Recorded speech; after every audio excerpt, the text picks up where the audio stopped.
Hi, today I'm for Redmi Galaxy F14 and I'll show you how to scan QR codes with our device help. So to do that, we should first open the notification panel shortcuts and find somewhere here scan QR code icon.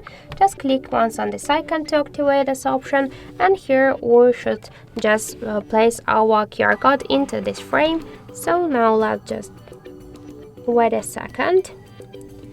Here we'll see the web address. We can show the options, so just to view full text, to search it in web, or to copy this link to share with someone. So let's just directly go to the browser, Samsung Internet, continue, so we can see that this is the Wikipedia article.